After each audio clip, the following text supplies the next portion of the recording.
Good evening, everyone, and welcome to Holy Crap, the VlogCast. VlogCast that comes from a skeptical point of view to answer some of the questions of why.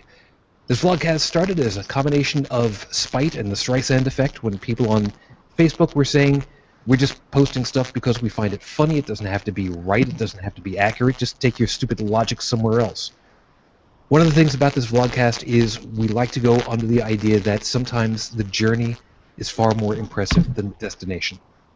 I'm known as Shujin Tribble all around the web. You can find me pretty much under any system under that name, either under one name or two. I was born in Brooklyn, raised on Long Island. I now live outside of Buffalo, New York, and I am an unabashed atheist. Joining us on the show tonight is Joe. Nope, Joseph Murray, or Joseph Cox, depends on which you want to identify me as. Born in Chicago, raised in nowhere, Ohio. Spent 8 years in the military, currently living in Pittsburgh as a graphic designer, and, was born and raised Catholic, currently atheist. Okay. Also, Unrenowned Tech. Ah, damn it, Tech, your voice is no longer working. If you've got, hit the switch and make sure that the voice is actually talking. Is this why he's known as Unrenowned Tech? Sometimes. Hey, at least he's not sleeping. Yes, we will come back to that. All right, Tech, if you want to drop and pop back in again, that usually works it over. All right, we'll get him in a moment. Unrenowned Tech will be back momentarily. In the meantime, however, I also want to thank you, very much thank yous, to currently driving on the roads, joining this evening live from Melbourne. Get it right this time, I hope. You're completely wrong. Okay. Okay. He's from Brisbane. Faux pas. There you go. I'm having fun at his expense. We talked about this before. Joining us this evening from down under is Dr. Jake Professor Dr. Sir Jake missing it here. Mr. Professor Dr. Sir Jake Forwharton III, Esquire. Esquire. Thank you, Shujin. Thank you. Okay. And Unrenowned Tech, I think I got you back now. I'm glad to know that you've got my back. There you are. He's working. Yes. Wherever you go, there you are. Yep. Okay. And go ahead and introduce yourself, Tech.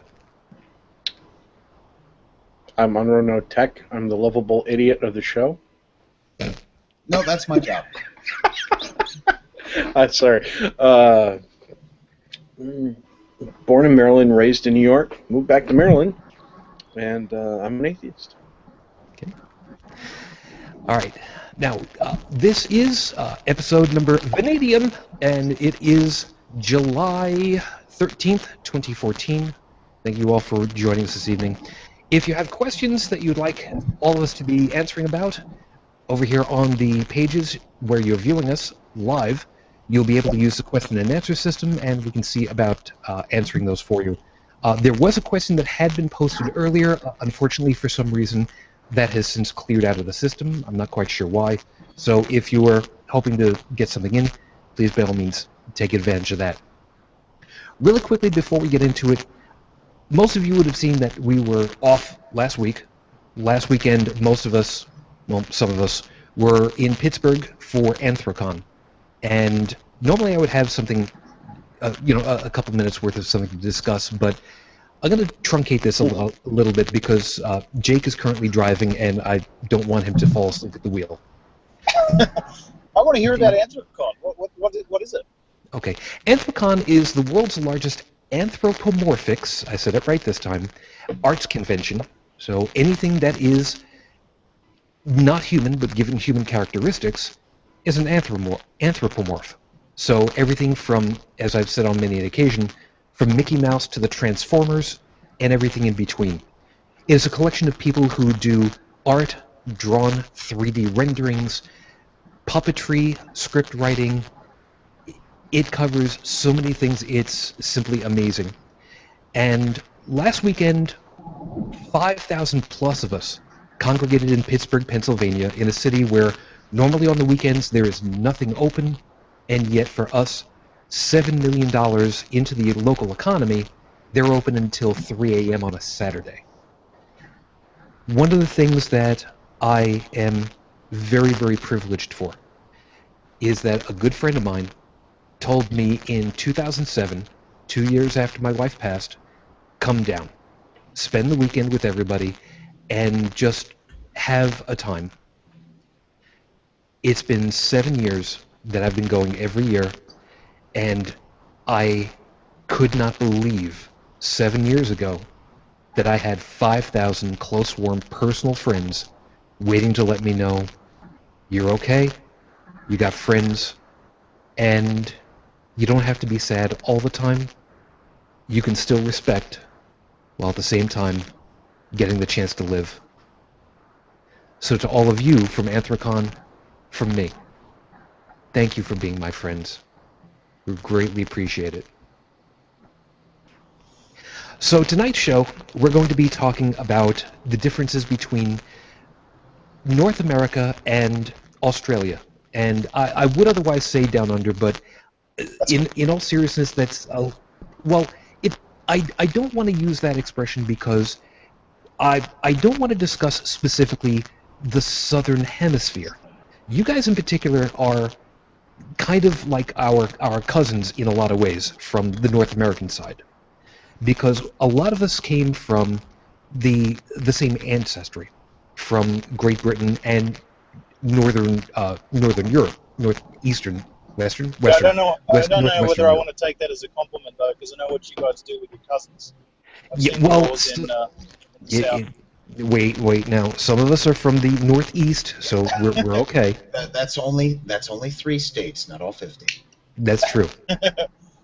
But in any case, the reason why I wanted to have you on Force was because, first off, you're funny as hell, and hopefully somebody will actually be interested in checking this out. But you actually do have a really wonderful way of checking in with what's been going on for you guys specifically, whereas unfortunately our news services out here in the US especially don't get out nearly as much as I would like, and you guys hear all about the nasty underbelly of what's happening here in the US, which is, a double-edged sword.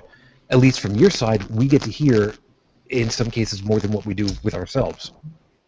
So, Well, I mean, we in Australia suffer from the same birdocracy that you guys do. We suffer from the same oversaturation of media that seems to be single-minded in their pursuit to make people dumb, to keep them dumb, to promote political ideologies.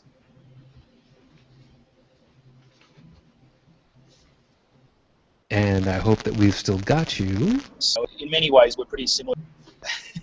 Well, I think ultimately, for those of us willing to look beyond what the official the official regime publishes as their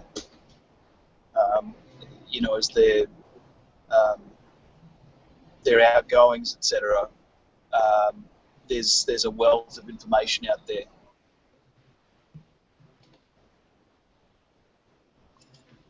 It really is. Yeah, it's just a matter of being able to find out where to find it. Now, as far as I recall, you and by you I'm using the royal you, of course.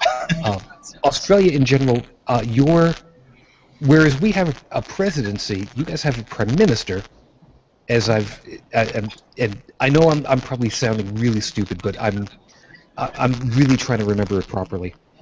Was it one or two prime ministers back was an open atheist and homosexual?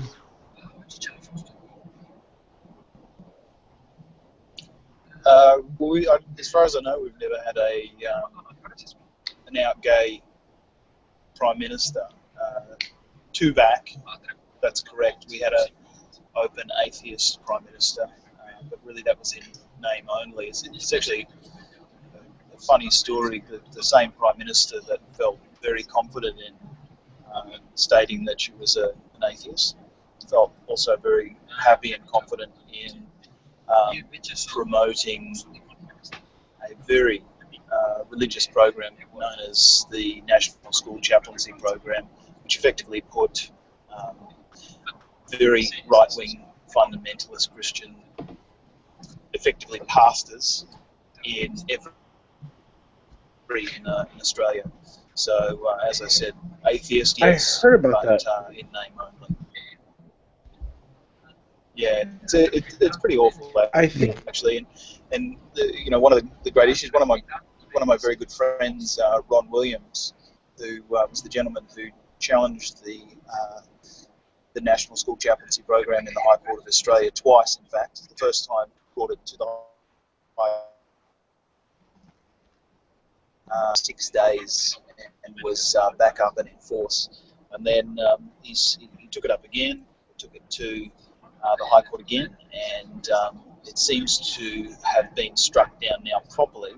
However, the Prime Minister at the moment, Mr. Tony Abbott, who's very conservative, who studied at the seminary to be a Catholic priest, and while on his knees one day, as young Catholics often are, he somehow decided that he could serve the Australian people better by becoming a politician. Personally, I think actually I would have preferred that if he'd stayed a priest, probably have a chance to influence and affect Australia a whole lot less. But nonetheless, when at the beginning of the year, when it became obvious that the National School Chaplaincy Program was going to be knocked over, he fully funded the program for effectively a full year. So, they wouldn't normally fully fund for a full year for these sorts of programs because the money is better in the coffers, basically accumulating interest. They would normally pay quarterly, but they paid up for a full year. The program's been struck down, so basically there is zero oversight, there is zero governance of the program, but it is fully funded. So in previous cases where we had some oversight, we had some ability to know, to hold the chaplains accountable when they did things wrong, we have since lost that. So yeah, pretty awful. Yeah, I heard about that on one of the recent podcasts that you'd done. On Renotech, you had something that you wanted to pop in on. I was going to say I heard something about that, and I believe it was actually on the Thinking Atheist that I heard about it. Seth Andrews' show. Yeah.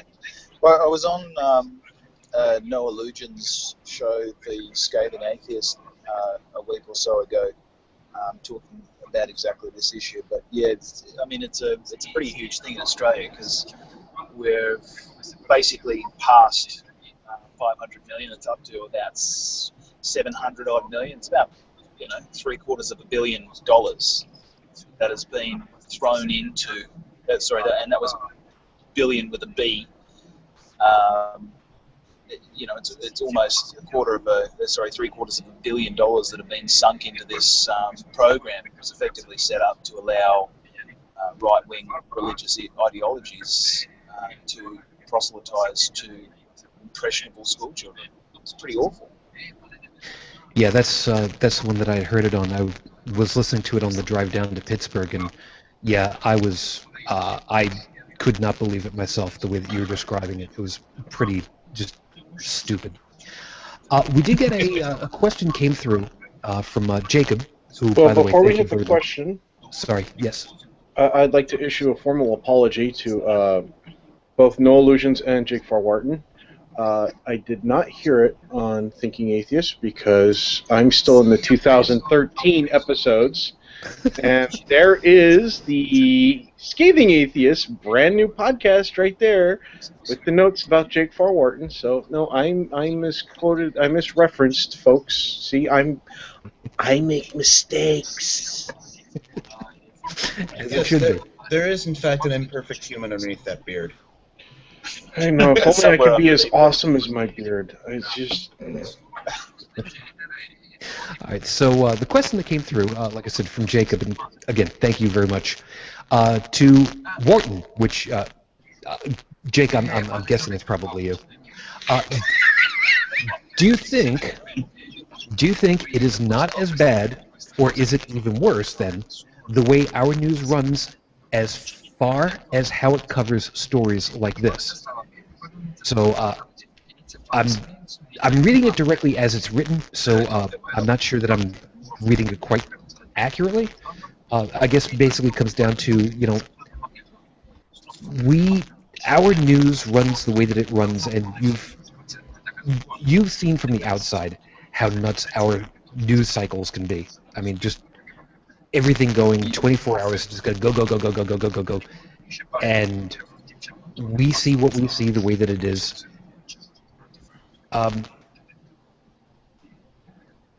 don't know. I guess it comes down to what do you think about the way that our news cycles operate compared to what you've seen for yourselves? Well, as I sort of mentioned, we have a very similar news system. So in Australia, we have three main news organisations. Four, I suppose, if you count Sky News. But the major news organisations are the Murdochracy, News Limited, run by Rupert Murdoch, hence the Murdochracy. We have Fairfax, which has several newspapers and their fingers in a whole bunch of television news programs. And then you've got the Australian government-owned organisation, which is the Australian Broadcasting Corporation, ABC. And they are probably the most impartial, I dare say. They're probably the only one that presents the news without the bias, and that's where you go basically for your fact-checking. We also have, I suppose, in recent years, we've had an academic news website called The Conversation. It's one of the best that there is. It's theconversation.edu.au. It basically gives you qualified opinion, analysis, etc., and fact-checking, of course, from academics that are discussing their areas of expertise. That's probably the best. So what do I think about the US media?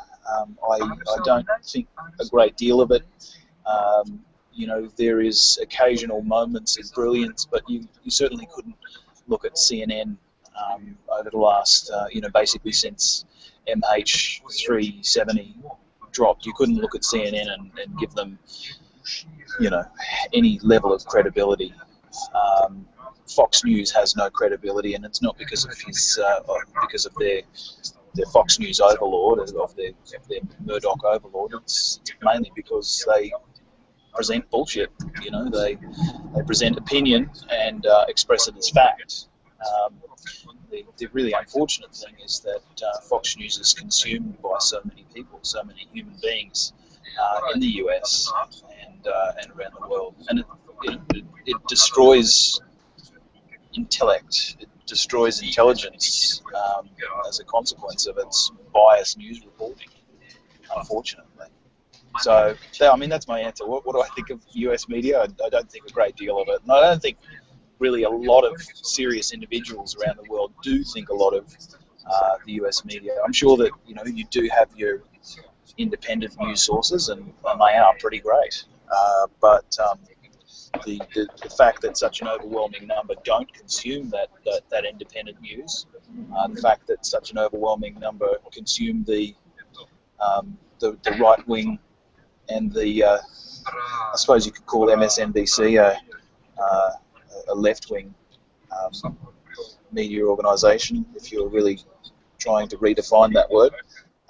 But yeah, it's just so the independent, the left media is just so scarcely consumed that it, unfortunately. Yeah, and for a lot of people, average minimally individual walks away. Sorry, go on. Either completely. Yeah, what I was going to say on that was for some people, myself especially, I've sadly had to rely almost entirely on NPR, which is National Public Radio, which is supposed to be as impartial as you might want to get, but here inside of the U.S. itself, when there's other pieces that I want to try to vet through, there's other podcasts that are doing a lot of the stuff. Skeptic's Guide for the Universe, for instance, as one of them. But for actual news medias, it's sad for me to think that one of the best that I could hope for a lot of perspective is, oddly enough, BBC News. Mm.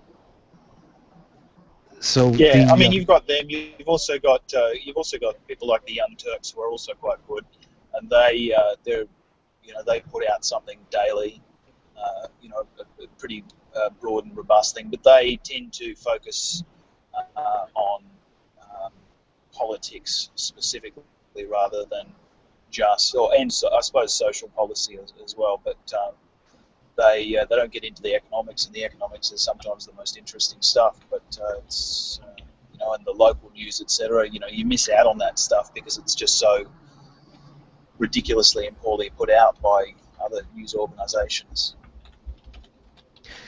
Yeah, it's it gets to be really really crazed. I know full well that time is kind of limited for you. So about how much longer have you got, do you figure? Maybe 20 minutes. Okay, good. For those of you that are kind of wondering, first off, thank you, of course, for watching.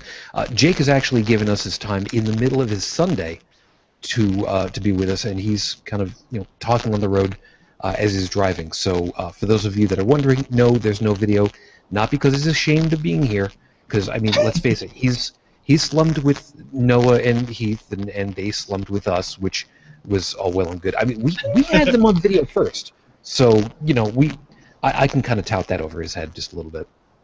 It's okay, Jake. I know you're driving, so don't worry. I'm drinking your share. Appreciate it.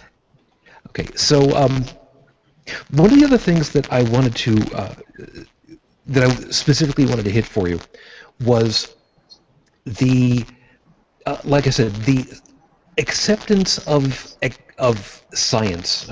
I was going to say accepted science, but of science. As you've heard on many an occasion, we've got what seems to be a very large anti-science push from various factions, usually religious in nature. Not always, but usually. And unfortunately, a lot of it has been couched in teaching the controversy, which is an argument normally I wouldn't say it, but I'll say it just this one time. I absolutely fucking hate that expression because it makes no sense whatsoever. What has been for you guys on your side of everything in the other side of the English language? Have you guys had to be dealing with that level of willful ignorance and pushing that onto the kids? I would say before I talk about that, I would say that I kind of do personally. I kind of do like the idea of teaching, as long as it's not too kept to intelligent design and creationism. As long as it's let's teach the controversy on gravity. There's gravity, of course, the accepted theory of gravity and its impact on space-time, or of course there's the other side of that, which is intelligent falling. You've also got let's teach the controversy over the various holy leaders. Is going to Jesus, going to Muhammad, going to Zoroaster, going to the various Druids, going to every single person that's ever had a profound thought. In fact, why not teach the controversy on whether Plato's perfect sphere is an actual thing? Is absolute geometry a real thing? Let's move away from Euclidean geometry and go into the perfect sphere, into the perfect equilateral triangle. properly do that. I don't mind it. I don't mind the idea of it because it does sort of provide students with an opportunity to, especially when it's done, when we're talking, because we are invariably talking about its impact on school curriculum, and when you give students all of the information, and it's presented as all of the information, not here's one side, and then you've got the creationist science teacher that's standing up the front. Here's one side, and here's why I don't believe that that's true. No, that's ridiculously biased and partisan, and unfortunately that's often how it's taught in the US, certainly in the Deep South.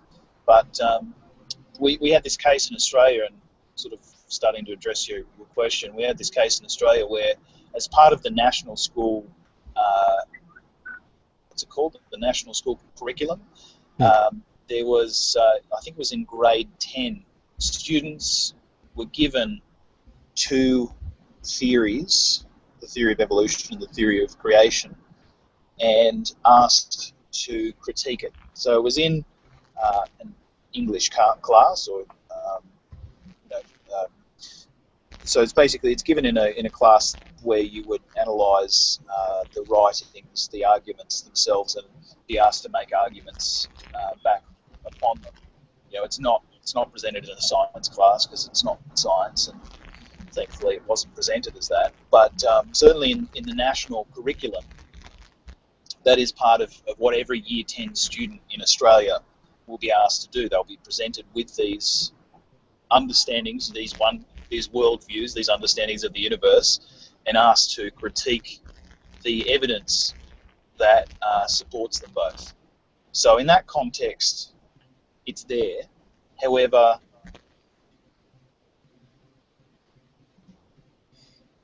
in Australia, America would be presented with the evidence for one, and then the reason why the opposing view wasn't correct. In Australia, you were presented with all of the information and evidence for both, and students were asked to critically analyse those beliefs, those worldviews, those statements, the evidence, etc. So, now to properly address your question, no, have any of the same. Basically, the churches in Australia don't have, or more specifically, the far right-wing, super fundamentalists, the people who believe, against science, basically, against our current understanding of the universe. We don't have them. They don't have the traction in Australia that they do in the US and some other countries. They do certainly exist, and they exist in my home state of Queensland, but nowhere near as prevalent, nowhere near as they don't have anywhere near as much traction. They don't have anywhere near as much influence in any level of government. So, but in saying that, we do of course have that national school chaplaincy program that I mentioned earlier. That one was actually started by a fundamentalist minister who went into his local to his local member for government at the time, Greg Hunt, who is now Australia's Environment Minister, in name only, and he basically wanted a system for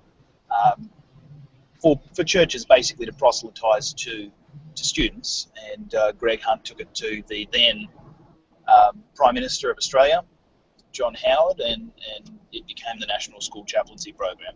So while we don't have the anti-science movement in Australia, we certainly do have elements of that, fundamentalist belief of some level of supremacy, of some level of that they basically want to have the ability to promote their view over all other views. Does that kind of answer your question?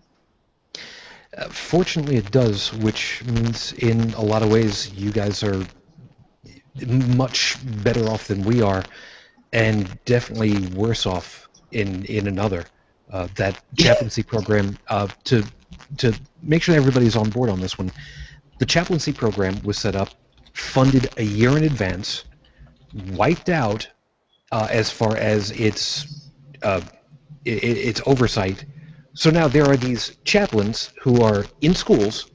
It's already funded, and nobody's watching the watchers, so to speak, which is a very, I don't know about anybody else, but to me, that's a very fearful proposition to be in. That pretty well sums it up, I would think, yeah? I'm sorry, I missed everything that you just said. The internet just cut out as I was driving. Just nod your head and say yes, Shujin. Just do it that way. Well, unfortunately, you can't see me nodding my head, so yes, absolutely. Everything that you said was completely accurate. Hey, stop nodding your head and keep your eyes on the road. Exactly, well said. Yes, as you've said on many occasions on your show, yes, that is the most factual thing that has been said ever. And Tech, I see you waving your fingers over there. Are you actually talking? Yeah, he is, and I demand that he change his name. Well, the funny part of it is, Tech, I was able to read your screen info, and it's apparently gone out again. All right, so he'll be back in a couple of moments. Yes, please keep your eyes on the road, because we do not want to be the show responsible for killing Jake Farwarden. Oh wait, No. No. I don't know the whole spiel, so I'm not going to address you by your full title. Well, his title on Twitter is Sir Jake Farwarden, and there's a story behind that. We'll come back with that another time, because we don't have a heck of a lot of time. And with any luck, hey, who knows? Maybe your parole officer will tell you have to be back with us, so that we'll be able to finish it then. Anytime, buddy. I appreciate it. Well, almost any time. I mean, let's face it. The middle of Sunday afternoon is not the time when I would expect that you would be, well, come to think of it, actually, it's winter for you. So, yeah, it wouldn't be so bad, right? Well, normally the issue here is that I have a very tight schedule most of the time, and it's not because I'm at all important. Don't get me wrong.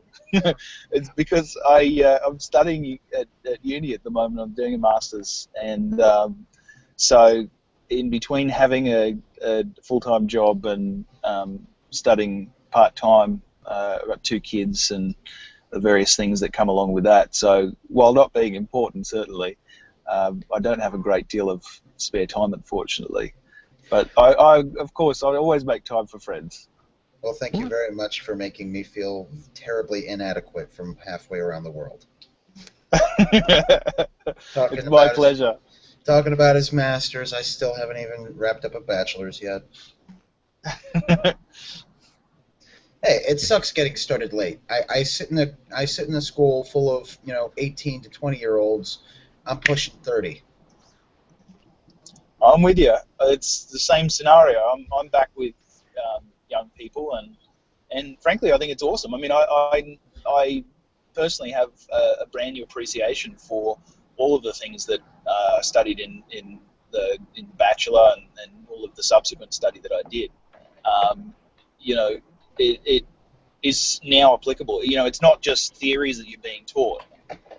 It's actual. There are actual practical applications for the things that you're learning, and personally, I think that makes study as a mature age student. I think it personally makes it so much more fulfilling. Oh, you're killing me. A mature age student. Thank you so much. Well, in Australia, I do count as a mature age student. So there you go. Fair enough. All right, Tech. I think we got you over here. Try one more time. I want to see if you. There you are. I figured I might as well hit you and Joe really quickly before we have to get Jake off to play in footy. I want to get hit. Okay, fair enough. Was there a question you wanted to hit Jake with, or a question Jake with, berate him with, before he has to take on off? Not particularly at this time. I haven't come fully prepared, I guess you could say. I'm the kid without the pencil. Okay, well, Kid without the pencil. That's perfectly fine. I think he did a fine job of answering the questions that were put forward to him, and I currently don't have any real in-depth questions. Okay. In that case, Joe, nice, Joe. Joe's got the pencil. Number 2, of course, I'm assuming. Number 2 it is. Actually, there's a good question. Jake, have you ever seen a number 1 pencil? Ever? I don't know whether that's a euphemism. I'm not entirely sure whether you're asking me a deeply personal question right now. So I'm trying to drive. So, Joe, who does number 2 work for? I had to. Sorry. That's okay. Did you have something that you wanted to hit him with in particular? Well, nothing relating to the particular topic. Like tech, I'm not familiar with a lot of the skepticism racket down in Australia. So sadly, I don't really have anything related to that. Well, actually, I do. There was an article that we recently covered on a show that we do on Fridays about a gentleman who lost his firearms license down there because the photographic ID that he had to take for it had him with a colander on his head because he's a Pastafarian. And the police decided to seize his license and seize his firearms because they felt that was evidence enough for mental instability. I don't blame them. No, it takes a particular amount of cojones, if you will, to do something like that. I mean, when it comes down to it, so it's quite an interesting case. He was exercising his right to participate in his religious belief system. In the same way that somebody wearing a cross around their neck would be allowed to have their photo taken, he put a colander on his head. But so there's that side of it. But the other side of it is that the Pastafarian religion, the other side of that is that the Pastafarian religion is, it's tongue in cheek. Yeah. Like it's not an actual, it's not an actual. So the very point of it was only that he was basically doing this tongue-in-cheek thing for a tongue-in-cheek reason, and basically to be a smartass. So, which I think is awesome, but for if you're a desk clerk at, say, at a DMV, and this guy turns up and says that he wants to have his photo taken with the colander on his head, it'll probably spark up a nice conversation. I'm having this done because it's part of my religious belief system that I be photographed. All photographs that are taken by a Pastafarian have to have a colander in it, otherwise it steals my soul. So something to the order, something like that. I think that would be an adequate excuse. But anything that you make up is made up, if you know what I mean. Yeah. So it's not going to be accepted, and people are going to worry. What does this mean for us? Is this guy mocking our religion? Is he being a dick? Maybe I should call the sheriff, or is it that this guy is actually mentally unhinged because this religion sounds batshit fucking crazy? Which, admittedly, Pastafarianism is. Well, I don't think it is. I don't think it's batshit crazy at all. I think personally, it is meant to be. It was always meant to be. Like, it was started by a bunch of university students who were trying to, muck around. Basically, it is a tongue-in-cheek belief system. It is there to. It is. That's exactly right. It is a big joke. And unfortunately, some people have no sense of humor. Yeah. Well, and that is the other side of it. Yes. But they are basically openly mocking religions in general, and some people, the peons of society, if you will, won't take kindly to that. It's all fine to mock the beliefs of individuals in general, but when you mock, the beliefs of specific people that have the power to, report you to authorities because you were photographed with a colander on your head, or you demanded that you be photographed with a colander on your head, then I suppose, he kind of got what he asked for to a certain extent. But there you go. You have to be willing to fight for what you believe in, even if what you believe in is made up. Well, the way I really like that statement. I really like that. I'm gonna write that down. That's going on a T-shirt. Don't write while you're driving. No, I've parked now. I'm at the soccer field. There you go. It's your conscience speaking. Jiminy, is that you? When you wish. No, don't do that. We're gonna get. Don't do that. We're gonna get hit on copyright. Don't do that. Oh, gee, God. Okay. God, Anyway, copyright laws. Yeah, pretty much so. So I think it's just about the time that we're gonna have to let you get going then, yay? Yeah. Unfortunately, sorry about that, guys. No worries at all. So I want to thank you very much, Mr. Sir Professor Dr. Jake Farwharton III, Esquire. Thank you for taking the time and having a good. Thank you very much for having a good sense of humor about it all. And like I said, with any luck, we will have an opportunity of getting the chance to talk with you again. Greatly appreciate it, man.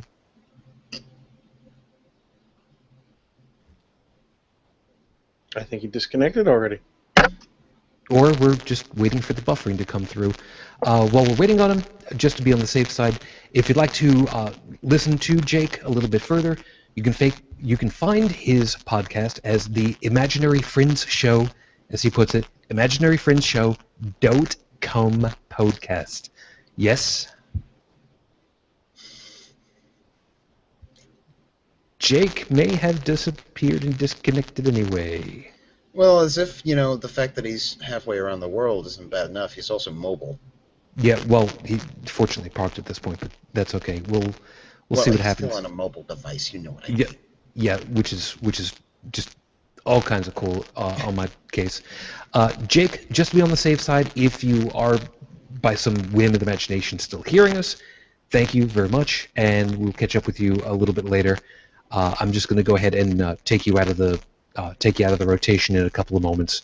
But thank you, man. Seriously, thank you very kindly. See, this is why I have to say, Star Trek, you've given us many things that we could only dream of back then. But still, you have failed to give us transwarp communications. Why? I don't know. It's just going to take a little bit of time yet on that one. Because we haven't figured out subspace yet. Yeah. Subspace We're getting there. We're getting there. Okay, so Jake is out of the call at this point, and Jake, just want you to know, it was because we think that you probably ended up losing us anyway. So, still, the idea that we're able to talk to somebody halfway. What are you talking about? Anyway, yes, from literally halfway around the world. That's just effing cool. It's just effing cool that we were able to do that. So, again, hopefully we'll get the chance to talk with you again later. For things like that, it's obviously, technology that we pulled out of the Bible or the Quran or the Torah, and, it was made in God's image, and it runs on prayer, so... Oh, wait, I'm sorry, I'm talking through my ass again. Send a messenger angel to... Oh, wait, no, never mind. It don't work. And if you want to lodge complaints, that's unrenowned_tech on Twitter. Thank you. Thank you very kindly. Okay, we did get a question that had been posted up, and just want to make sure that I got to this one. Again, Jacob. First off, by the way, I wanted to address something that Jacob had asked me differently, and this is something that comes up every once in a while. Some people who are in my circles on G+ will end up getting the notice about the show, and will see it in their newsfeed and say, hey, would you like to come along for it? Please don't feel like you are obligated to join us. If the content does not suit for you, that's okay.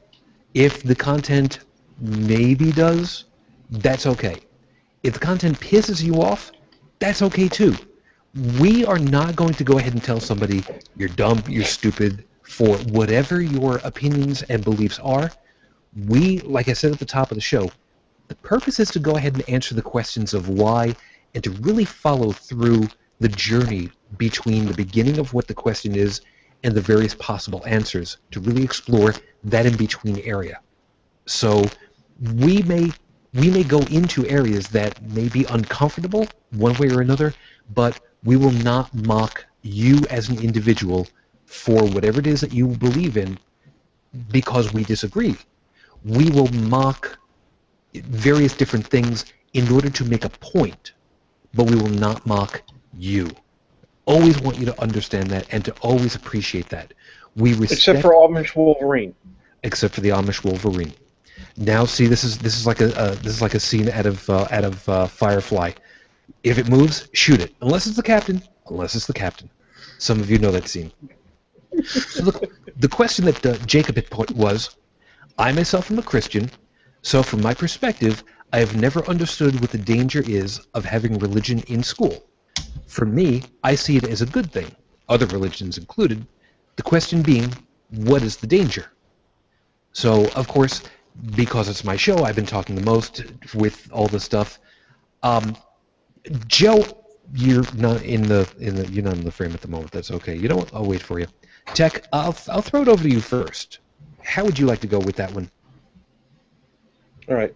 First off, we're going to take the approach of it being applied here in the States, United States of America, because other countries have different policies, documents, things like that, and I don't know those.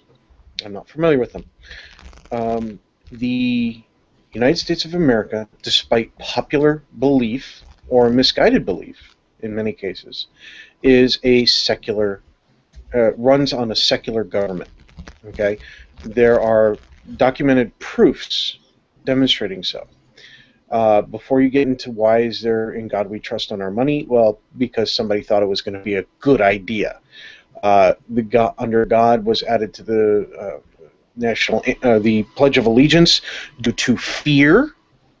Okay, not because it was a great idea, and it was pushed by a church, and the president at the time was heavily influenced by the church. So that's how that transitioned. Okay, now pushing those aside, keeping in mind that our government is not supposed to be supporting any religion over any other religion whatsoever. Okay, so that means that they're not supposed to be more in favor of Christianity over Islam, over Judaism, or Taoism, or Hinduism, or any other isms or whatever you can think of.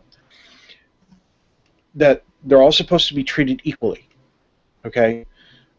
But they're not supposed to be for them either. They're not supposed to advocate all the religions of the world. They're just supposed to do government things such as taking care of our roads, getting our primary educations supported, in developments and things like that. Now, Okay. Here you have somebody coming in going, I want Christianity taught in the school. And if you have the government say, yeah, sure, that's okay, well, all of a sudden, now you've got to set up a curriculum for that religion, and now all the other religions are going to demand to be taught in the schools too, so now you have to create curriculums for them too.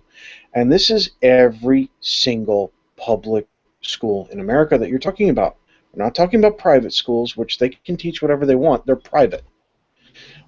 Which is why I'm of the opinion, if you want a religious upbringing, go to a religious private school of your choice.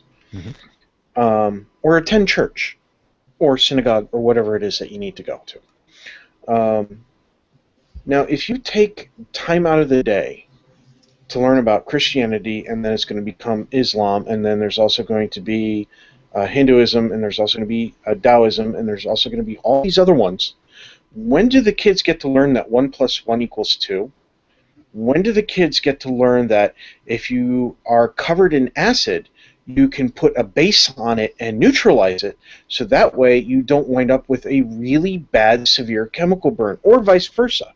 So you're saying that the cure for acid burns is to drop the base? That was unintentional, but yes. By the way, nice jacket. Anyway. Shujin made the comment, I had to put on the coat. I know. I was wondering how long it would be there flaunting it. But the point is that the government and the local governments, the state governments, work on creating curriculums that get the basic understanding for our children in the sciences, in the maths, in the arts, in the musics. You can combine art and music if you'd like into one big artistic. But since I can't draw to save my life, but I can play the guitar or the trumpet, I'm going to keep them separate because at least now I have 50% in my favor. You're going to end up pushing all that aside. And when all you have is a bunch of kids learning how to pray to this God and this God and this God and this God, who's going to fix the roads? Who's going to take care of the plumbing? Who's going to set up the electrical grid whenever it goes down? Who's going to create your cell phone technology? Who's going to sell you your cell phone? Who's going to tell you the difference between the one on the left and the one on the right if they can't figure it out because they're too busy bowing their head or saying how unworthy they are? And as far as Christianity goes, and mind you, you have to understand that I used to be a born-again Christian, okay? I went down that road, and what allowed me to come out of that was the fact that my parents always allowed me to ask questions growing up and encouraged me to do so. And what I found is Christianity, the way it's currently set up, is set up to make you think that you're not worthy of anything, that you are a bad person, that you deserve what you get whenever something bad happens to you, and that all this is happening because you haven't done enough of giving everything that you are to something that may or may not exist, just because that thing has threatened you that if you don't, it will eternally torture you.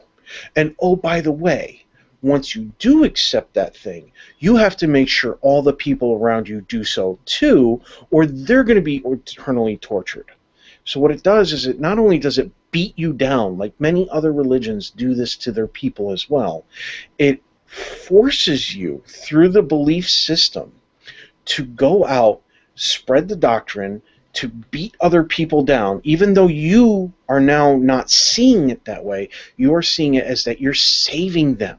You're saving them from this horrible, horrible thing. Okay? You're not. You're enslaving them to this thing, to this thought process. So now everybody's so busy worrying about everybody else's afterlife. And they're brought up this way in the schools because there's not enough time, since we're teaching all these religions, there's not enough time to teach anything else. What did they do with their lives? They spent their whole lives on their knees, bowing their head, going, oh, God is great. Meanwhile, you know, they're not vaccinating, so now they're catching malaria or polio or whatever. They're dying by the hundreds of thousands, the millions, the billions. Infrastructure's breaking down. And if you think this is an Armageddon scenario, if we were suddenly all over the world to have all our children stop learning the basics of 1 + 1 = 2, of music, of art, of the basic sciences and maths, that's exactly what would happen. Yeah. Now the thing about all this also, before I get Joe in on this one also, is that we've all come up. Well, the three of us at least for right now. Keep thinking of there's like 4 or 5 of us usually on the show. It's supposed to be. Yeah. We have all come up through various different religious angles. We've all come to effectively the same, not exactly endpoint, but the same conclusion so far. Now, that doesn't mean that we agree on every piece, not by a long shot. And trust me, in the future shows, you're going to find just how different a lot of those pieces are. But it's from the inside of religion, and I say this as having been uh, from a Roman Catholic family, from Brooklyn, Italian, no less. I can prove it with my arm hair. The being able to understand the pieces that we're talking about can be difficult because it is really, see if I got the right terminology for it, anathema, I believe the right word for it, to Anathema. Anathema, sorry, thank you. It's the way that we describe how we see it from our point at this stage of our understanding it. It is anathema to how you would think about it now from inside of religion. And I don't like to use that terminology either, because it would seem like it's an inside of the box, outside of the box, you're not with us, you are with us kind of terminology. And English is really poor, my use, I should say, of English can be very poor on that angle, and I do apologize for that. But, so with that, I don't want you to think that we are browbeating you. We're not. As a matter of fact, we're not browbeating Christianity in any of its myriad forms, of which there are 30,000 plus different sects. 40,000 plus, if you count the ones overseas. Okay, 40,000 plus different sects, not all of which agree on some things. So, well, it's actually identified that over 40,000 different sects have all said that they're right and the other sects are wrong. That's a 1 in 40,000 chance that you're in the right sect if one of them is indeed right. And that's just Who wants to roll that odd? Yeah, and Joe, go ahead, say it again. That's just one religion. Yeah, that's just the Christian. Now, I should give you the shot on this one before I go ahead and take it over, Joe. Anything you wanted to add on this one? Well, I got 3 things as a response to this one. One, before I get into them, thank you for tuning into the show. Thank you for your question. We do appreciate it. Yes, absolutely. The first 2 are just religion in general, as far as the whole introducing it into public schools. One is that here in the United States we have separation, and forgive me if I'm stepping on somebody's toes on a previous comment. I didn't catch all of it, but it's okay. No, that's cool, dude. One is that we have separation of church and state. It's not just that you have the freedom to practice whatever religion you want, but other people have freedom from your religion if they choose not to follow it.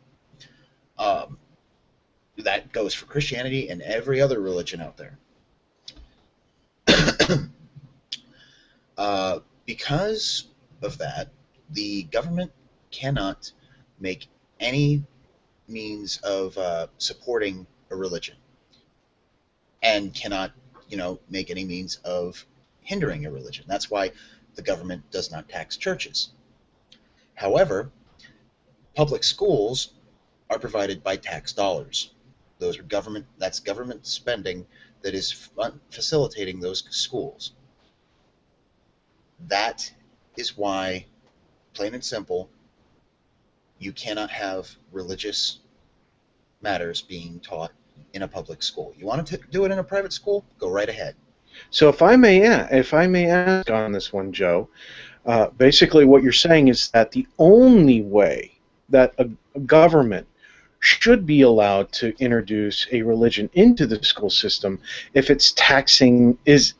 was taxing the appropriate religions, churches and synagogues and mosques that are being taught for their income to support the people being taught that have to do the teaching. Certainly not. That's why there are private schools provided by funding that is donated through those religious areas to set up such private schools for that kind of teaching. Government schools, no. No way. Second is the curriculum. The purpose of public schools is to teach children what they need to know, the basics of what they need to know to go out into the world and survive. How to perform proper math, basic sciences, basic history, items that they will need to be able to function in society. I apologize the way this might sound, but religion is not one of those. No religion is. That kind of curriculum is what your parents are for, what your church is for, and what private schools are for. That is not the purpose of public schools, and it does not belong there. As Tech had mentioned before, it does get in the way, and it draws attention from more important matters that desperately need to be discussed. And third, and unfortunately this one I do have to say is Christian focused. Now, this is coming from somebody who was raised Catholic, which is, it's like the Guinness draft of Christianity. It's as thick as it gets. And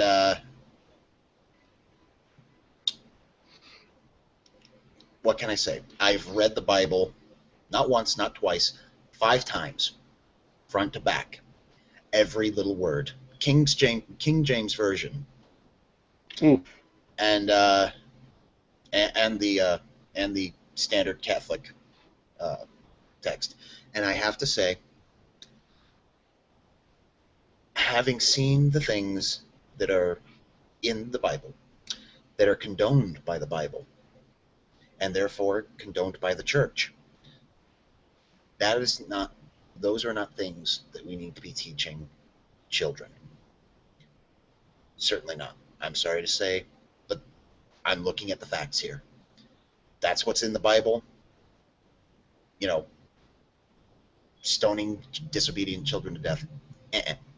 Now, I know that's kind of Old Testament. There's also some New Testament stuff that falls into the same bracket. Now, don't get me wrong. I'm not criticizing Christians as a whole. Just, the fact that if you're going to look at it from an educational standpoint, you're going to need a textbook. And what's that textbook going to be?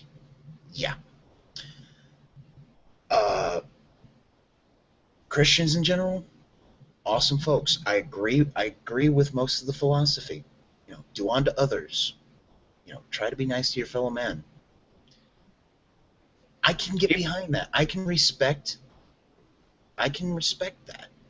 There's even an even more interesting philosophy generated by Christianity, and that is the philosophy of that no matter how bad your actions in the past, you still have the chance to do good.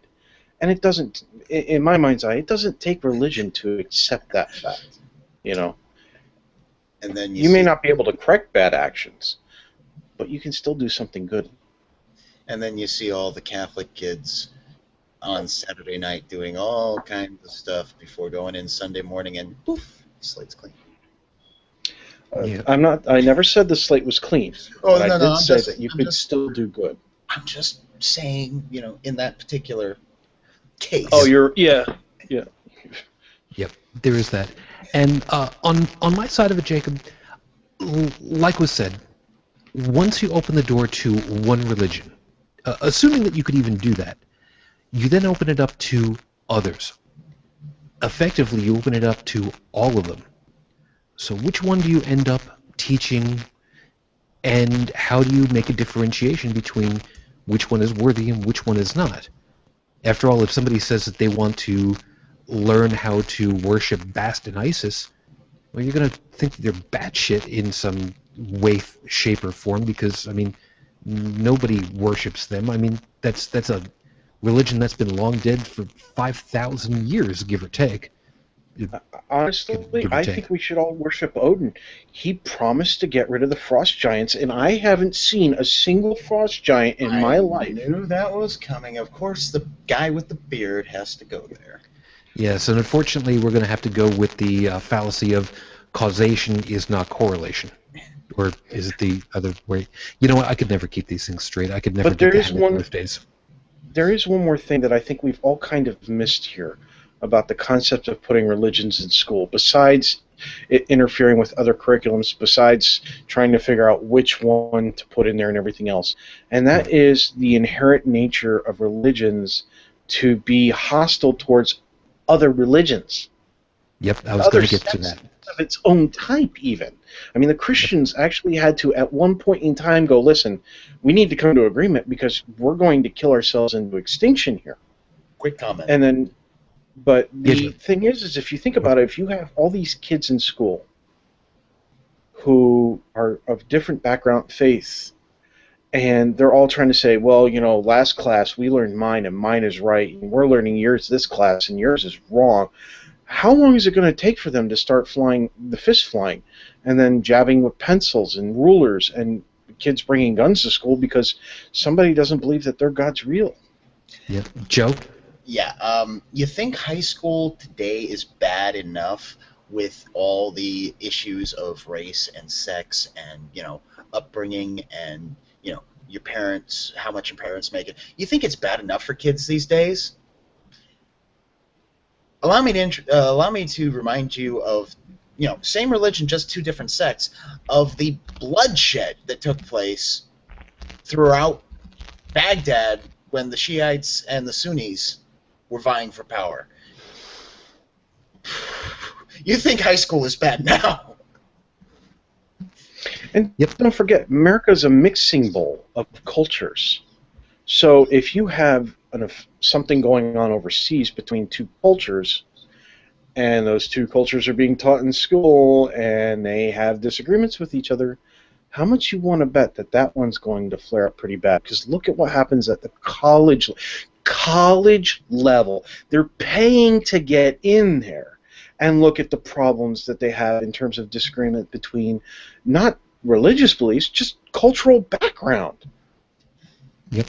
Now, there's a good piece about this that was brought up, that the segregation of peoples because of different sects, of different religions, of faiths, or none, as the case may be.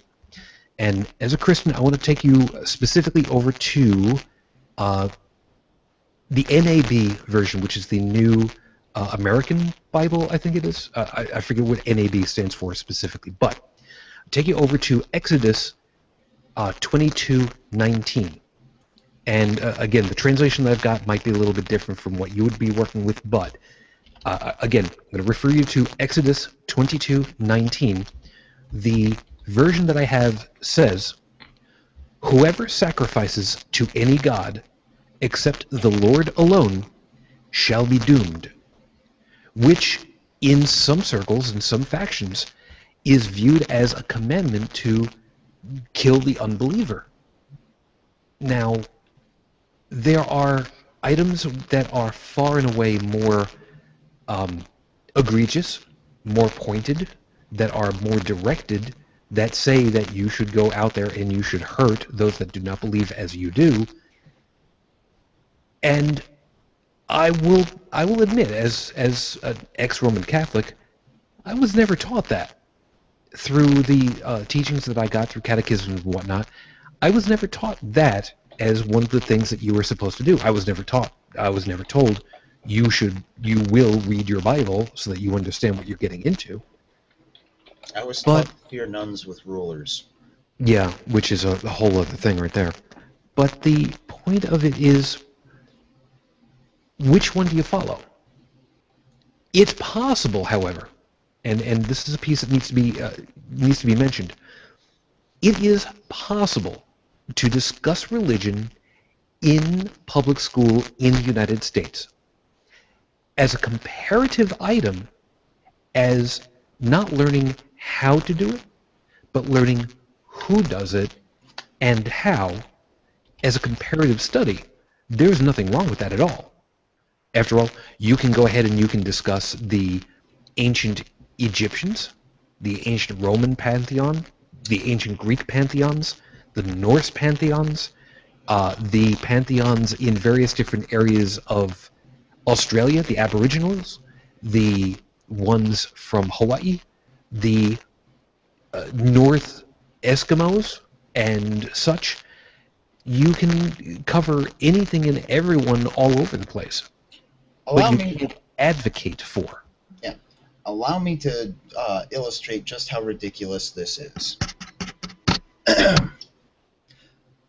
Zalmoxis, Anoba, Britannia, Wotan, Odin, Thor.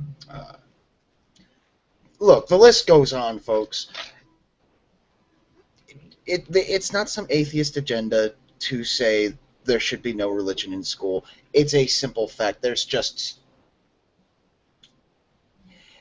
many. I'm sorry, but for the sake of argument, religion is essentially nothing more than an opinion, and we do not teach opinions in public schools. We teach facts and things that are supported by evidence. Sorry, but no religion, of course, save for the Norse, has any backing as far as evidence goes. I'm sorry.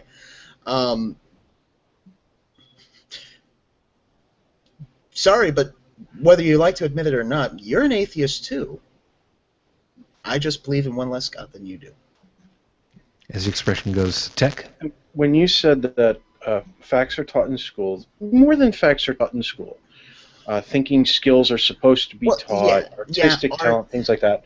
And where I'm going with this is real simple, is that it goes back to, I know there are people out there that are probably watching this and screaming, but evolution's just a theory, it's not a fact. It's like, I want to point out to those crowds of people that it's on the same level of theory as gravity, which is still classified as a theory. Yep. The amount of evidence and proof that we have is about equal for both theories. Therefore, when you dismiss evolution the way many do, they are all equally dismissive of the gravity that allows them to walk on the ground. And yet there's the proof staring them in the face, allowing them to walk on the ground. We teach facts as we currently know them and currently understand them. Facts are subject to change when new evidence is provided. For example, we thought we found an exoplanet that was almost Earth-like. Turns out some of the data was fudged. What did science do? It admitted it. That's the difference between science and religion, and that's why science is taught in public schools and not religion. Yeah, because science is, to make sure everybody understands, science is not a thing. Science is a process of, well, if you have not been subjected to or know about the Red-Green Show from Canada, yes. This comment may not necessarily make sense, but if you're not familiar with it, go look it up. The Red-Green Show, just the way it sounds. Fix it till it's broken. That is arguably one of the greatest scientific concepts that you could ask for. For push. Work something over until it no longer functions the way that you're expecting it to, and then find out our big question, why? Because once you understand the why of something, you then have a far better understanding as to the mechanics, the results of what goes into why did something work right before and not now? Why is it broken now? Is it broken now? And that's one of the greatest foundations of the process that we call science that humanity has so far crafted. Joe? To sum up pretty much, science is always subject to question, always subject to ridicule, and always subject to revision. Religion, any of those three, and you are officially blaspheming. That's, burn you at the stake material, or at least it used to be. Well, I take Depends on what that. country you're in. In some places, it still is. In some places, it'll still get you stoned to death or imprisoned. In some places, just Or speaking your own opinion in some countries or just will get you beaten within an inch of your life and locked in jail. Or just, somebody walks onto a bus with an assault rifle and shoots you in the face. Or, Why even even worse, want that? Blow it up. yeah, there's another one. If the question becomes, what is the harm to teaching religion? I can give you a very simple one. A 14-year-old young lady, Malala Yousafzai. Damn it. I forgot how to pronounce her name. But Malala, a few years ago, was on a bus in... Shoot, I have to look her up. I believe it was Iraq. And she was going to church. Jesus, I'm getting tired. She was going to school. I'm sorry, I had coffee a little bit too early this evening. I should have spaced it out longer. She was going to school, and there were some... Two things. The name is Malala Yousafzai. Thank you. And it was Pakistan. In Pakistan. She was shot in the face at effectively point-blank range on the bus that was taking her to school because she had the unbelievable gall to want to learn.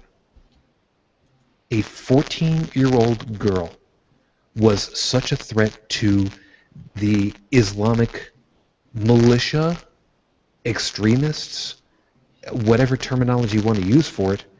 I would use assholes, and even that is falling far short of the mark. Because she wanted to learn.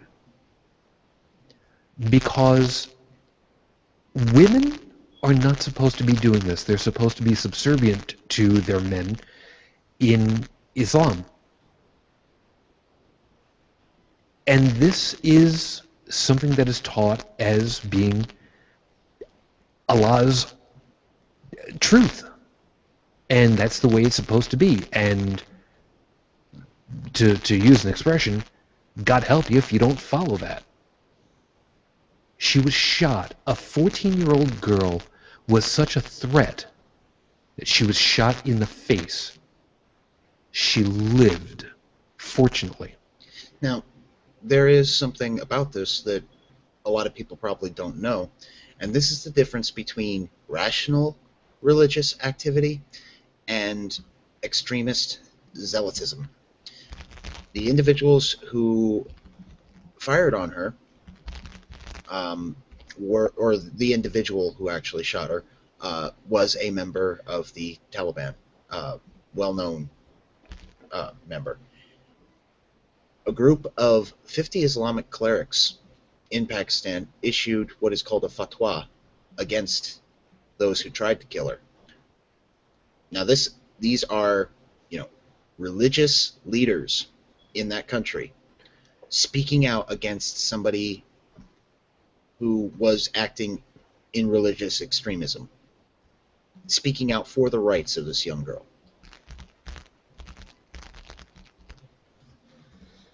Nice. And by the way, I'm sorry, Tech, did you want to chime on anything on that one? Yeah, I know. Well, I surmise that there is going to be at least one person, if not several, who are thinking to themselves probably at this moment going, well, that's in another country. That doesn't happen here in America. What happens here in America is, in some cases, worse. You have women who are being shipped off to different countries for forced arranged marriages. They actually, it's become known. This occurrence has become known enough to happen here in the States that there is actually an organization that was formed in response to rescue them from the airports before they ended up getting forced onto a plane and being shipped overseas to an arranged marriage at, age 14, 13, 12, 10, to be raped. And so if you don't think bad things happen to people because of the religion, it does happen. And as if you're thinking, well, people who are Christian don't do anything bad. Well, we do have Hobby Lobby. They managed to convince the Supreme Court of the United States that a private corporation has let me rephrase that. A company that does a for-profit company, okay, not a non-profit, but a for-profit company, can deny basic human necessities to its employees based on the CEO's religion or religious beliefs. Not the shareholders, not the employees themselves, but the guy who owns the company. And this same guy is now making it his business. What's the word? His not business. His goal to get a 4-year curriculum for Christian, the Bible, to be studied in public schools. And he wants this done all over the United States. He's publicly admitted this. Mm-hmm. And what he wants, he can't produce a syllabus or anything like that. And yet he's already got politicians at the local level saying, yeah, this sounds like a great idea. I was like, this is wrong. This is wrong on too many levels. And if our country does turn into a theocracy, you're going to start seeing the violence that you're seeing overseas occur here. Now, that and two things. One, if you think it can't happen here, allow me to introduce you to the young lady whose father tried to run her over with a car as an honor killing when he found out that she was dating a Christian boy from school. On top of that, if you want to say that whether or not, being the U.S., if you want to say, oh, well, that would never happen with Christianity, allow me to introduce you to 2,000 years of history. Some of the worst atrocities ever committed were done in the name of Christianity. I will admit that Christianity has calmed down a bit, and the Islamic religion, the people who follow that are called Muslims. So Islamophobia is not racism. It's an irrational fear of the Islamic faith, not the people themselves. But that word is, first off, not a real phrase, and second, it's misused. But the Muslim community seems to be filling in where the Christians left off. And so right now everybody's pointing fingers at them. It's only a matter of time before they calm down and somebody else starts up again, because it's human history. Unfortunately so. And kind of going back a little bit as far as to it can't happen in this country, it only takes a cursory search to go looking for news reports of honor killings here in the United States in the name of religion. Usually, and not all of them, but usually Islam. There are, of course, the situations that are positively heinous. Yes, like the lady who killed her children trying to react.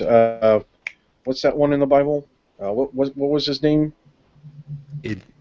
Job. Job. Was Job the one who took his son up to the side of the mountain and was prepared to kill him? His son? That was Abraham. Abraham. Okay. Some lady killed her children, and after going to Mass and hearing the story, and then when the police asked her what was going on, she said that that's why she did it, because she heard God tell her to kill her children, and she was so firm in her faith and belief that she felt that that's exactly what she had to do, because that's what her God was telling her to do. And when people say, oh, well, people like that aren't real true believers, it's like, I'm sorry, No, people like that, they do have a mental illness, but they definitely believe that they are following the word of the Bible, especially when their religious teacher is telling it to them. Yeah, there are also numerous stories in the news uh, of people drowning their kids so that they would go to heaven, because if they grew up, they might sin and not be able to go. Yeah, that There one was are ultimately extremely tragic. there are lots of these stories under lots of different faiths, and we are picking the ones that are unfortunately terribly egregious because they're the ones that show in complete stark contrast how bad it can be, because we can I don't like to talk in generalities, because sooner or later somebody's just going to go ahead and, I got the exception. Generally speaking, I'm fairly certain that the vast majority of us, the vast majority, would agree the killing of an innocent, especially a child, is simply not acceptable. As a general rule, I do believe that that is one of those rules that is very, very prevalent. Now, of course, there are going to be those people who do not agree with me for whatever reason. And that's okay. And some people are going to take me to task for that. It's okay for you not to agree with me that the killing of an innocent, especially a child, is a bad thing. What you do is the biggest question. Because what you do, what you act upon, is ultimately what you believe in most. Not what comes spouting out of your face. What you do. You can talk left, right, and center that, you would never make a left turn on a red, no matter what. But when you go to pick up your boyfriend at the airport after a 6-hour layover waiting for him because of bad weather, and it's 3 o'clock in the morning and there is nobody on the road, and you decide, for whatever reason, that you're going to make that left turn because it's 3 o'clock in the freaking morning and there's nobody coming for a quarter mile in any direction from where you are, getting out of there after 6 hours of waiting and sleeping in the damn terminal? Yeah, you know what? Okay, there are times when you would actually break the I will never make a left on red rule. And yes, this is an actual thing that happened one time that I witnessed. I will discuss it another time, but it's not a big deal when all is said and done. But it's... So, what's the harm of religion being taught? This, the end product.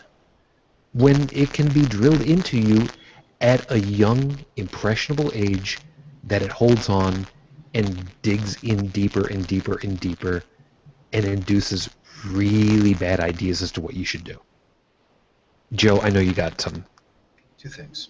One, holy crap, Kool-Aid free since 2014. Thank you. Two, a quote. Because as much as I'm probably going to catch a ton of flack because I'm essentially equating religion to evil, not necessarily religion itself, but some of the activities done in the name of religion, not just recently, but throughout history. Edmund Burke, all that is necessary for the triumph of evil is that good men do nothing. I'll go with you on that one.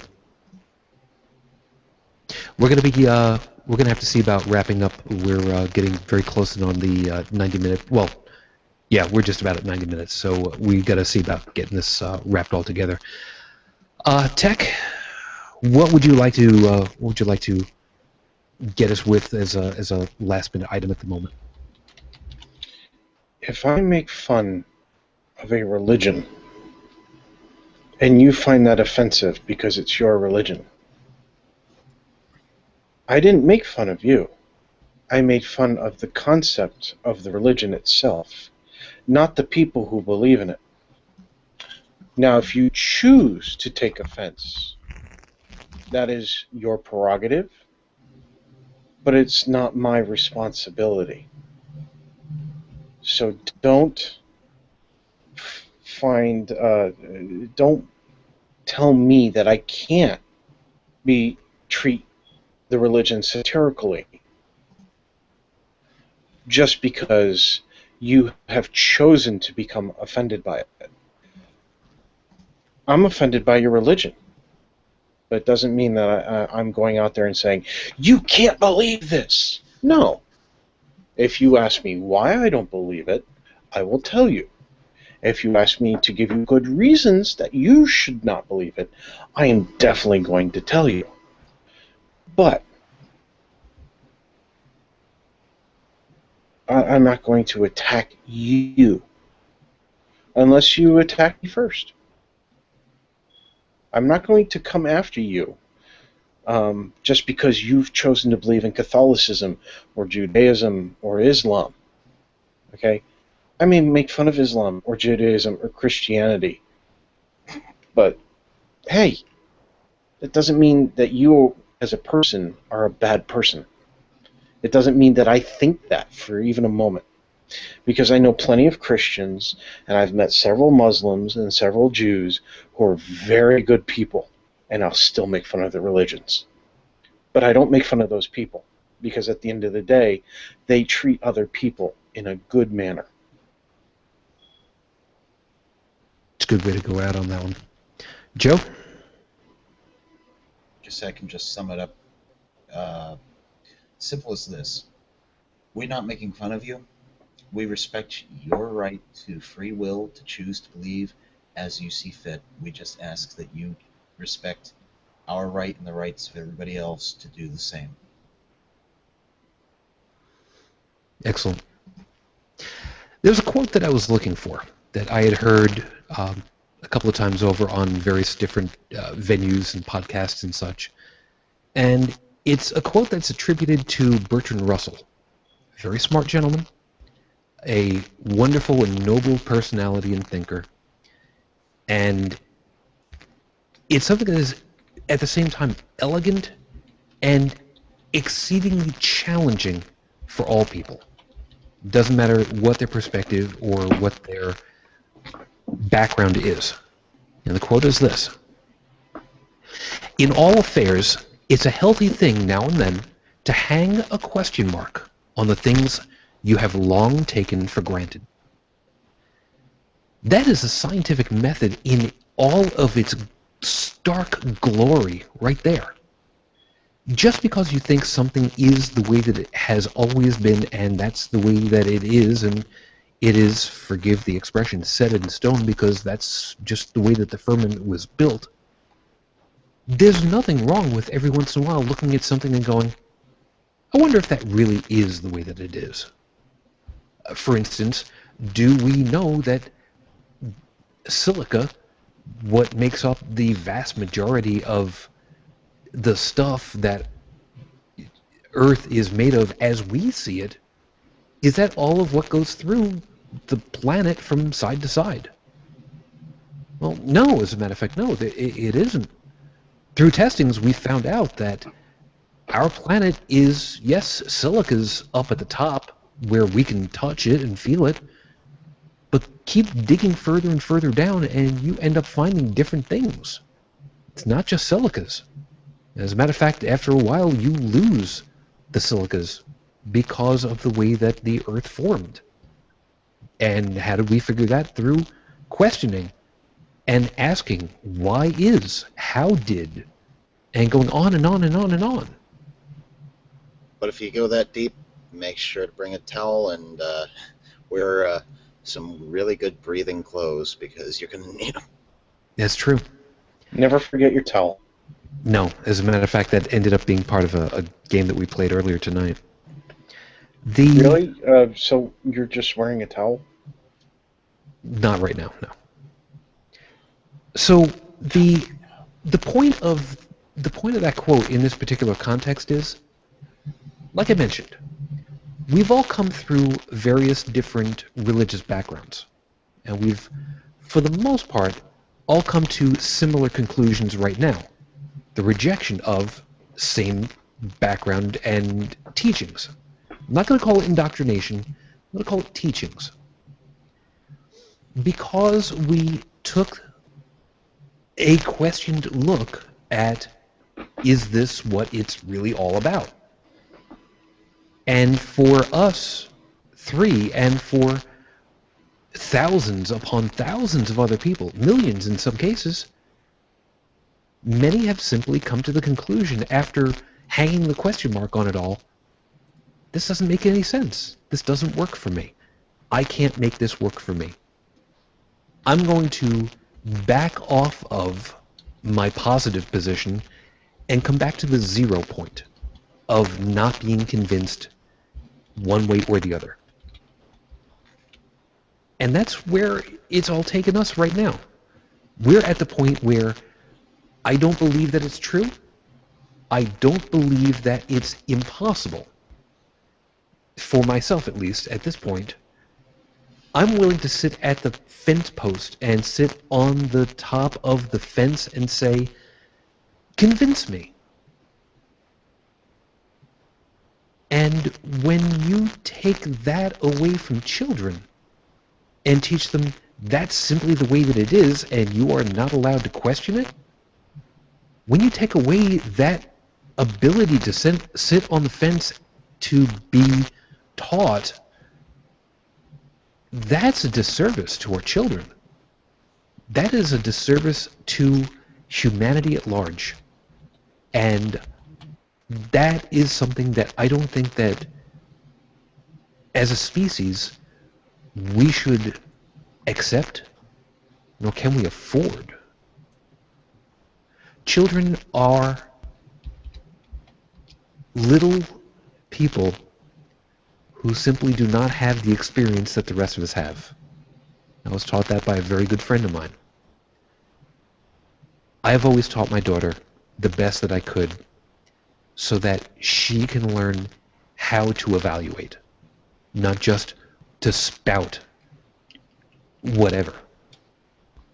And Joe has been fortunate enough to actually meet her and see she is a smart, brilliant, funny, creative individual And who can...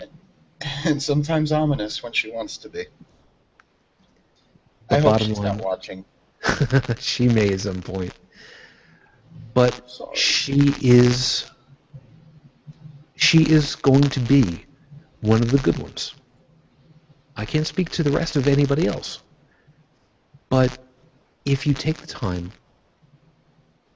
you can teach somebody well. You can teach yourself well. Are we out to convince you, to convert you? No, not at all. That's not the position of this show or for us as a group. Our position is, what's wrong with talking through? And that's the best way of doing it. And Joe's got it right. Keep calm and question everything is exactly right. So, with that, I think it's about that time that we close it up. Unreal Tech, of course, as always, thank you very much for your time. Peace, guys. Joe, thank you very much for your time. My pleasure, my privilege. And of course, pleasure to see you this past weekend. Yes, my town is far less colorful, far less warm, fuzzy, and there's just no smiles to be found. Chicken? Pardon? She Chicken? I don't... told us not to call her a chicken. Yes. So we'll explain that later. For right now, thank you all for hanging out with us. We know full well, I know full well, this is not a sexy podcast. This is not a scathing atheist. This is not a thinking atheist. This is not an imaginary friend show, dote, bone, coat base. we talk through stuff in whatever method works for us.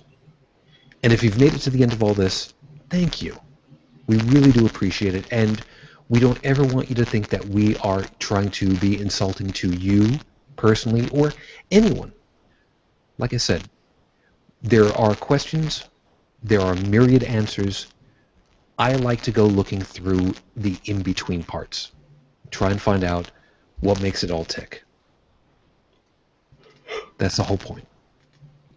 So, with that, if you have questions, if you have topic ideas that you'd like us to try to cover, by all means, please feel free to send me an email.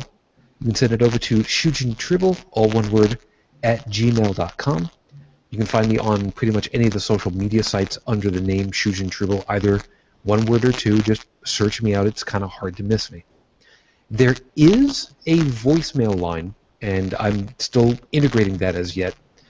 I will make sure that is available next week. There's a whole story. It'd probably be easier if you get an 800 number assigned to it. Well, unfortunately, I can't get an 800 number because I'm not going to afford that, but I do I'm sorry, a 900 number. Yeah, about that. Yeah. Surprisingly enough, as an atheist, I have scruples, believe it or not. And not just the game. If you want to hear me talk dirty about Jesus, press 2. If you want to hear me take off my burqa, press 3. I don't think that we're going to go there And anyway. if you want to hear just how hard Jesus got nailed, press 4 repeatedly. In any I'm sorry. case, I'm sorry. No, you're not. I'll take my ticket now. Well, actually, we should put that one on number 3 because of the Trinity, but, you know. We'll come back to that later. In any case, thank you for taking time with us. We really do appreciate it. For future editions of the show, I am planning on having another talk about the First Amendment, what it all means. I know that we've covered it before, but it's something that is not just an atheist thing. It really is something that is truly impressive and important to the United States of America, and it's hard to ignore it, especially in the light of recent court battles with the Supreme Court. But again, we'll discuss that more at a later time. I also specifically want to cover Second Amendment, the gun ownership, and what it really means. And by really mean, I mean really fleshing out a lot of the arguments, as well as, surprisingly enough, I want to cover capital punishment in a future edition as well. You mean I get to have a part on the show? Oh God, he's we hard. will talk about that. Yeah, but we will discuss that at a later date. In the meantime, See, I'm going to be one of those weird guys because I believe in edged weapons and in arrows, things that are recoverable I got and those. reusable. And of course, the only guns I actually own are made by Nerf. I'll talk to you about that after we close. right, and we will talk about that a little bit later. In the meantime, as always, everyone, thank you for your time. We really do appreciate it. We do respect you. Take that many, many times over, because we really do want as many people discussing as much perspective as we can, and we always, always want you to understand that we respect you. We want to hear what you've got to say, and we do want to listen and talk it through. The answers may not necessarily be pretty, they may not necessarily be comfortable, but when all is said and done, talking through, finding out why, is something worthwhile. For all of you, of course, as always, I wish you the peace I no longer have. I wish you the strength that I've learned. I wish you well.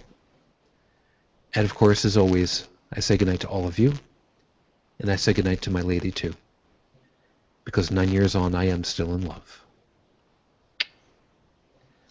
Matane Fujin. I love you and I miss you. Dream of me. Until the very next time we get together, everyone, which is going to be midnight Eastern Time, the 20th of July. Good night.